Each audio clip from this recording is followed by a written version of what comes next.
Assalamualaikum warahmatullahi taala wabarakatuh. Salam sejahtera dan salam Malaysia Madani.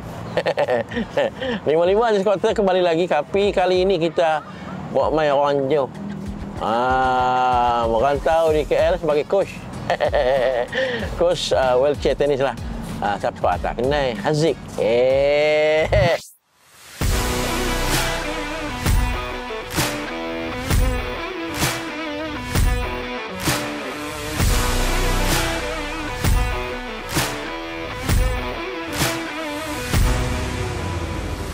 Zik, nama penuh hang apa, Zik? Nama penuh saya Ahmad Haziq bin Ahmad Isham. Oh, panjang. Oh, memang asal orang Perlis. Asal sini, kahwin dengan orang sana, so saya duduk sana. Oh, hang orang KL?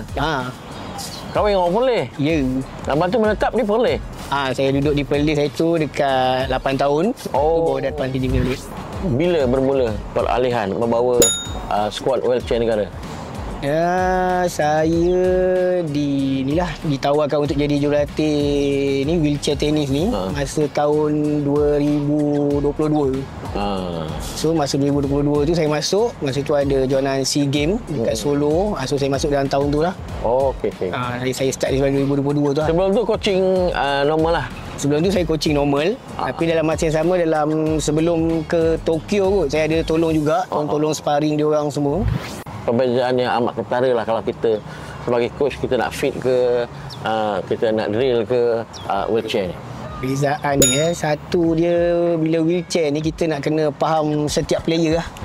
So kita nak tahu apa dia punya sakit kan. Dan bila dia wheelchair kita kadang ada yang tak boleh bengkok badan, tak boleh reach jauh. So first nak tahu benda tu lah, apa yang dia punya ni kan, sakit ni semua.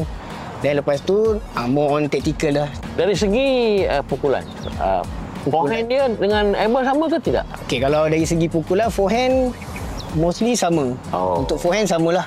Untuk backhand berbeza. Backhand beza sebab backhand dia akan pakai sama juga, side yang sama dengan forehand, kita just tukar ni. Gameplay dia macam mana?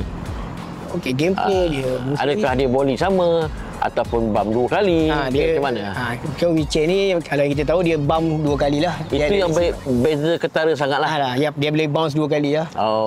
Dan wheelchair ni kita kurang sikit lah volley sebab dia duduk kan, jadi rendah. Selalu orang senang nak lock. Kita most main kat belakang banyak. Selain lah. Ya, betul. Okey. Baik, kalau dari segi point, skor dia sama ke? Sama, kita pakai rule ITF, so sama. Maknanya dia sama jugalah. Kalau tie break ke apa semua sama. Betul. Kita main kalau deuce pun sama. Okey. Sama macam tenis able juga. Perancangan lah. Kalau tak Haziq sendiri selaku jurulatih, persatuan ke macam mana ke yang untuk mengumpulkan komuniti atlet-atlet wheelchair tenis kita?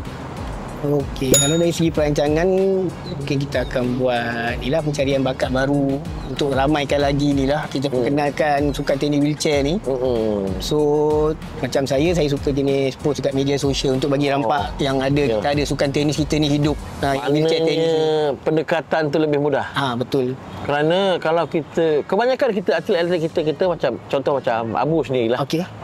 Abu ni memang asal dia kecil dia main tenis ke, mungkin dia dah mungkin masuk U ke ataupun kemalangan ke baru dia wheelchair ke macam mana? Kalau ikutkan. Kalau di sejarah Abu ni yang saya tahu, dia lepas dia accident baru dia main tenis. Sebelum tu dia tak main pun. Dia memang orang kata zero dengan tenis. Baik, harapan Haziq sendirilah. Kerana wheelchair kita ni dah pergi sampai ke Olimpik. Betul. Peluang kita untuk pingat tu besar. Peluang kita besar. Yalah, kalau setakat SEA Games, Asian Games, tapi ini dah lepas. Secara merit dia bukan wildcard. Betul. Jadi tumpuan Haziq sendirilah. Secara kepuasan dirilah. Apa yang Haziq nak tengok? Itu buat masa ni saya punya target kalau boleh nak diorang ni ada medal dekat Olimpik lah. Dan satu lagi kalau boleh nak ada antara daripada wheelchair kita punya atlet ni yang layak untuk main dekat Grand Slam. So, kita tak ada yang main kat Grand Slam lagi kan. So Olimpik kita layak, cuma kali ni kita mungkin kalau boleh saya nak nampak diorang ada dapatlah medal daripada Olimpik tu. Hingga bertemu di waktu dan ketika yang lain. 55 Aziz Potter mengundur diri.